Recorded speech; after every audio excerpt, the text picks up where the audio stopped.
Hello friends, welcome to Mastermind tutorial. आज हम पढ़ने वाले हैं क्लास 9 का अलजेब्रा, जिसका पहला यूनिट पॉलिनोमियल है। पॉलिनोमियल के पार्ट 1 में सबसे पहले हम पढ़ेंगे इंट्रोडक्शन टू पॉलिनोमियल। सेकेंड हम पढ़ेंगे identify the polynomial expression. Third हम पढ़ेंगे polynomial in 1 variable, 2 variable and 3 variable. Fourth हम पढ़ेंगे व्हाट इज कोएफिशिएंट। एंड सबसे लास्ट में कुछ क्वेश्चंस दूंगा जो आपको अपने आप से सॉल्व करना है, और क्वेश्चंस को हम पॉलिनोमियल के लास्ट पार्ट के बाद, पॉलिनोमियल जब ख़त्म हो जाएगा तब मैं उसको बताऊंगा। सबसे पहले हम पढ़ेंगे introduction to polynomial. Introduction to polynomial में सबसे पहले देखेंगे definition. Polynomial is an algebraic expression which is made up of terms and written in the form of P of X और एफ ऑफ एक्स और पी ऑफ वाई। सबसे पहले हम इस डेफिनेशन में टर्म्स और अलजेब्रिक एक्सप्रेशन देखेंगे। Terms, सबसे पहले टर्म होता क्या है? टर्म्स मीन्स कोई भी लेटर, कोई भी नंबर या लेटर और नंबर का कॉम्बिनेशन को हम टर्म बोलते हैं। जैसे कि मैं लेटर लेता हूँ, लेटर में A B C D up to X Y Z, और नंबर में कुछ भी नंबर हो सकता है, √3 भी हो सकता है, -1 -2 या √2 √1 कुछ भी आप लिख सकते हो, -3 फिर 1 2 3 4 अप टू एन टर्म्स। ठीक है, या इन दोनों का कॉम्बिनेशन क्या होगा? अगर मैं यहाँ से x उठाता हूँ, यहाँ से 4 उठाता हूँ तो 4x, ये भी एक टर्म है।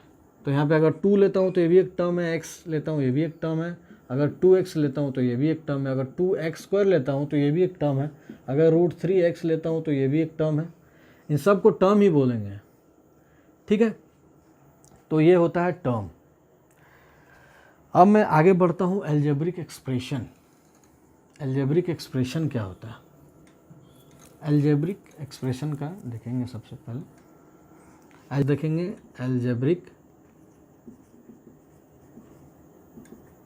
एक्सप्रेशन। अलजेब्रिक एक्सप्रेशन क्या होता है? Algebraic expression is a combination of terms which is separated by plus minus और इनटू। इट मीन्स अगर मैं टर्म लेता हूँ बहुत सारे, 4x³ 2x² या 4x और यहाँ 5 ले लेता हूँ, ये सब टर्म है। इन टर्म को अगर मैं प्लस से जोड़ देता हूँ, माइनस से भी जोड़ सकते हैं, अगर मैं प्लस से जोड़ दिया तो ये हो जाएंगे अलजेब्रिक एक्सप्रेशन। एक एक टर्म को अगर मैं जोड़ता हूँ तो क्या बनता है? Algebraic expression. अगर इस अलजेब्रिक एक्सप्रेशन को अगर मैं पी ऑफ एक्स से फंक्शन देता हूँ, पी ऑफ एक्स का, तो ये हो जाएगा पॉलिनोमियल एक्सप्रेशन। समझ में आ रहा है? P of x means function of x का हो गया है, यहाँ x का फंक्शन है ये सब। ठीक है, अगर इस p ऑफ x के फंक्शन को अगर मैं एक कॉमन फंक्शन बनाना चाहता हूँ तो मैं सबसे पहले क्या करूँगा, जितने कांस्टेंट टर्म है इन सब को a लिखूँगा। a मीन्स a0 हो गया, ये प्लस यहाँ पे 4 है, a1 x हो गया, प्लस यहाँ पे 2 को a2 और x² को ऐसे उतार लेंगे। यहाँ पे 4 है तो इसको a3 x⁻³ को ऐसे ही ले लेंगे। अगर आगे का टर्म लिखना है तो क्या होगा? a4 x⁴, a5 x⁵, जाते जाते ये आएगा a0 a1 a2 a3, ये हो गया an, a4 a5 an तक। और x का यहाँ पे x0 होता है, लेकिन x0 = 1 होता है, इसलिए यहाँ पे a0 ही रहता है। इसलिए x 1 है, 2 है, 3 है, 4 है, 5 है, 6 है, अप टू xn। तो इसको हम p ऑफ x से डिनोट कर देते हैं। तो ये क्या हो जाएगा? एक कॉमन फार्मूला बन जाता है। अब यहाँ पे आते हैं an, a3 a2 a1 a0 क्या होगा? कांस्टेंट। ठीक है, ये हो जाएगा कांस्टेंट। ठीक है, ये कांस्टेंट हो जाएगा। और एक बात, an a3 ये जितने a वाले टर्म हैं वो नॉट इक्वल्स टू 0 होना चाहिए। अगर ये a0 ये सब 0 हो गया तो फंक्शन ही नहीं बचेगा, एक्सप्रेशन 0 हो जाएगा, इसीलिए a0 = 0। ठीक है, उसके बाद हम देखते हैं x। यहाँ क्या है? वेरिएबल। ठीक है, एक्स यहाँ वेरिएबल है। वेरिएबल किसको मतलब इसका कोई फिक्स वैल्यू नहीं है। इसमें अगर मैं एक्स की जगह पे 1 डालता हूँ तो यहाँ पे क्या हो जाएगा 1, यहाँ पे क्या हो जाएगा 1, यहाँ पे क्या हो जाएगा 1, यहाँ पे 1। अगर मैं यहाँ -2 डालता हूँ तो यहाँ -2, -2, -2, -2। इसी तरह अगर मैं x की जगह मैं y का फंक्शन लेता हूँ तो यहाँ y का फंक्शन हो जाएगा, यहाँ y का फंक्शन हो जाएगा, यहाँ y का फंक्शन हो जाएगा और यहाँ पे y का फंक्शन हो जाएगा। ठीक है, अब नेक्स्ट आते हैं n। n क्या है पावर। ठीक है, n क्या है पावर ऑफ x। इसको इंडेक्स ऑफ x भी बोलते हैं, इंडेक्स ऑफ x भी बोलते हैं या एक्सपोनेंट ऑफ x भी बोलते हैं। एग्ज़ाम में कुछ भी लिख के आ सकता है। ठीक है, तो ये पावर, ये जो पावर है इसको हम एक्सपोनेंट बोलते हैं या इंडेक्स बोलते हैं या पावर तो बोलते ही हैं। ठीक है, तो ये होता है पॉलिनोमियल एक्सप्रेशन। हम पढ़ेंगे identify the polynomial expression. Identify the polynomial expression में हम समझेंगे कि कोई भी एक्सप्रेशन को कैसे बोलेंगे कि ये पॉलिनोमियल एक्सप्रेशन है। एक एग्जांपल दिया हुआ है पीछे आपके, उसमें सबसे पहले हम देखेंगे कितने टर्म हैं।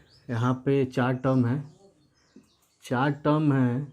तो इसमें जो वेरिएबल है, हर एक टर्म में एक एक वेरिएबल दिया हुआ है। उस वेरिएबल का जो पावर है, हर एक टर्म में वेरिएबल का पावर हमेशा पॉजिटिव होना चाहिए और होल नंबर में होना चाहिए। इट मीन्स x का जो पावर है, x का जो पावर है वो हमेशा पॉजिटिव और फ्रैक्शन में नहीं होना चाहिए। मीन्स नॉन नेगेटिव इंटीजर होना चाहिए x का पावर हर एक टर्म में। एक एग्जांपल लेके मैं समझाता हूँ आपको। Example number 1, √3x² plus 2x plus 1। यहाँ पे 3 टर्म है इस एक्सप्रेशन में। जो x का पावर है 2, यहाँ पे पॉजिटिव है और फ्रैक्शन में नहीं है। सेकेंड टर्म में पॉजिटिव है और फ्रैक्शन में नहीं है, तो ये पॉलिनोमियल एक्सप्रेशन बोला जाएगा। नेक्स्ट एग्जांपल में p of x equals to √3x³ minus 4x² plus √2√x plus 2। देखिए इस टर्म में x का पावर पॉजिटिव में है, फ्रैक्शन में नहीं है। इस टर्म में x का पावर पॉजिटिव में है, फ्रैक्शन में नहीं है। थर्ड टर्म में x का पावर अब हमको निकालना पड़ेगा क्योंकि √x दिया हुआ है। √x को हम बाहर करेंगे तो x⁴ हो जाएगा। मीन्स यहाँ पे x का पावर फ्रैक्शन में आ रहा है। मीन्स ये जो एक्सप्रेशन है वो पॉलिनोमियल एक्सप्रेशन नहीं है। थर्ड एक एग्जांपल लेंगे।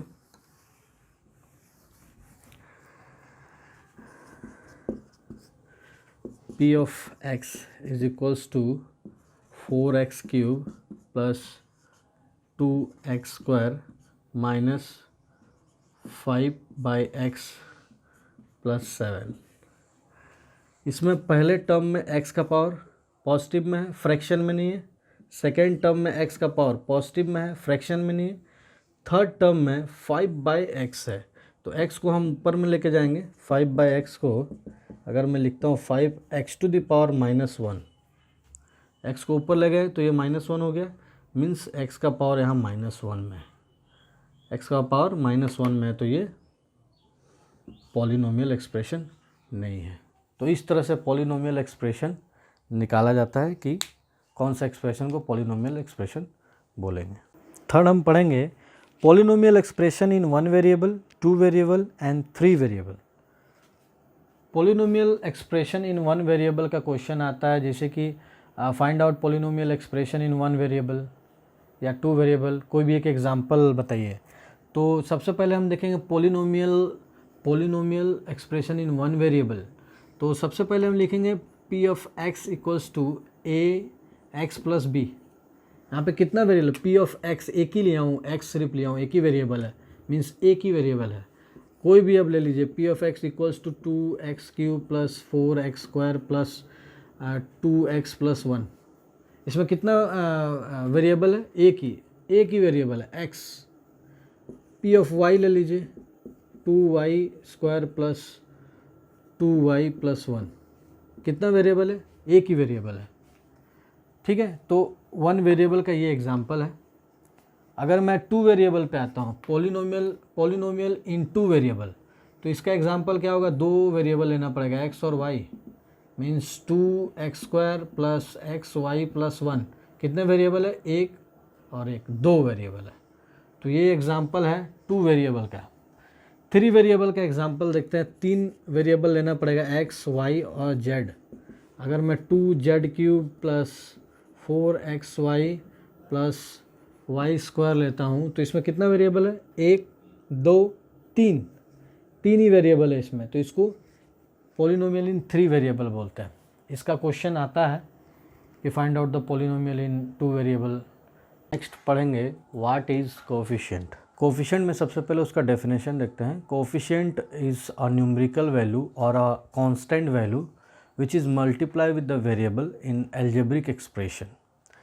इसका मतलब ये है कि अगर टर्म में वेरिएबल के साथ जो भी कांस्टेंट टर्म है या कांस्टेंट वैल्यू है उसको हम कोफिशिएंट बोलते हैं। एक एग्जांपल लेके मैं आपको बताता हूँ। जैसे कि मैं एक टर्म लेता हूँ 4x। 4x में जैसे कि x यहाँ पे वेरिएबल है, तो x के साथ जो भी है वो x का कोफिशिएंट हो जाएगा। मीन्स x का कोफिशिएंट क्या है? 4। Means 4 is the coefficient of x। ठीक है, और एक एग्जांपल ले लेते हैं 5y। मीन्स यहाँ पे y का कोफिशिएंट 5 है। ठीक है, इससे थोड़ा ऊपर का एग्जांपल लेते हैं। अगर मैं लेता हूँ 4xy, अगर मैं x का कोफिशिएंट बोलूँ तो क्या है? 4y। x के साथ जो भी है उसका कोफिशिएंट हो जाएगा। 4y is the coefficient of x। अगर मैं y का कोफिशिएंट बोलूँ तो 4x is the coefficient of y। 4x is the coefficient of y। इसी तरह अगर मैं xy का कोफिशिएंट बोलता हूँ तो 4, सिर्फ 4 is the coefficient of xy। तो इस तरह से कोफिशिएंट निकाला जाता है। पॉलिनोमियल एक्सप्रेशन में कैसे कोफिशिएंट निकाला जाता है वो मैं आपको बताता हूँ।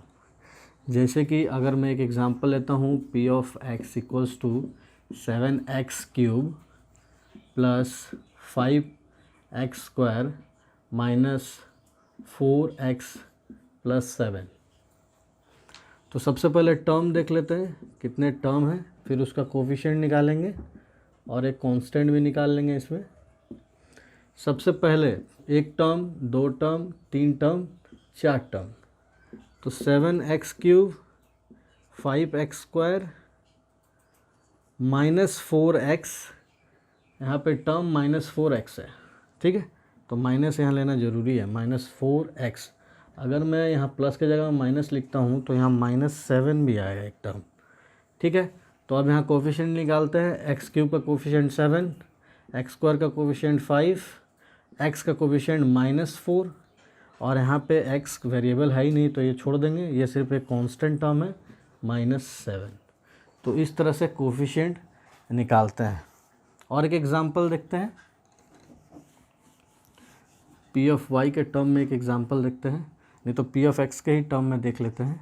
अगर मैं यहाँ लिखता हूँ 4x³ plus 2xy plus 4xy plus 2। ठीक है, तो इसमें कैसे हम निकालेंगे? यहाँ पे वेरिएबल कौन सा है? x वेरिएबल है, मीन्स x का ही कोफिशिएंट हम निकालेंगे। तो सबसे पहले टर्म लिखते हैं 4x³ 2x²y 4xy and last में 2। तो x³ का 4, x² का 2y, क्योंकि वेरिएबल यहाँ x है। अगर मैं यहाँ पे x का फिर निकालता हूँ तो 4y, और 2 कांस्टेंट है, यहाँ नहीं होगा, कांस्टेंट टर्म में 2 लिखेंगे।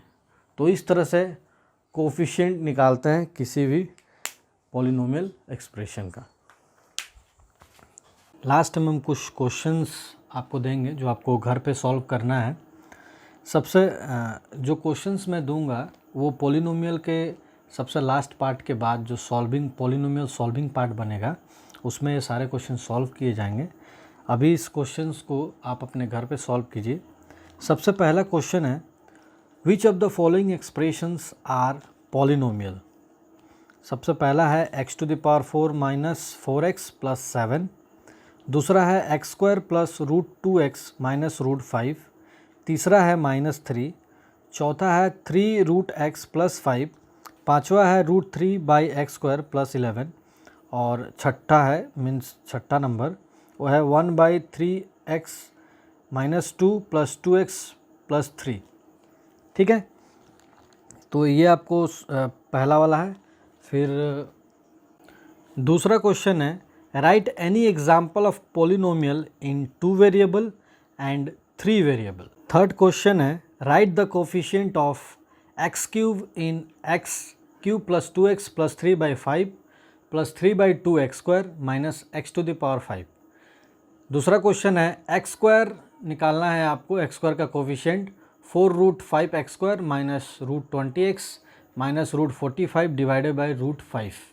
फोर्थ क्वेश्चन है, find the coefficient of x in each term in p of x। p of x है 3x⁴ minus √2x⁴ plus 3/4x² minus 12xy minus 2√3। इन सभी क्वेश्चन को आप अपने घर पे सॉल्व कीजिए। अगर कुछ नहीं समझ में आता है तो हमें कमेंट कीजिए, कमेंट में लिखिए आपको जो नहीं समझ में आ रहा है, हम आपको सॉल्विंग क्वेश्चन में आपको सब बताएंगे। अगर आपको ये पॉलिनोमियल का पार्ट समझ में आया है तो आप इसे सब्सक्राइब कीजिए, लाइक कीजिए, कमेंट कीजिए। Thank you.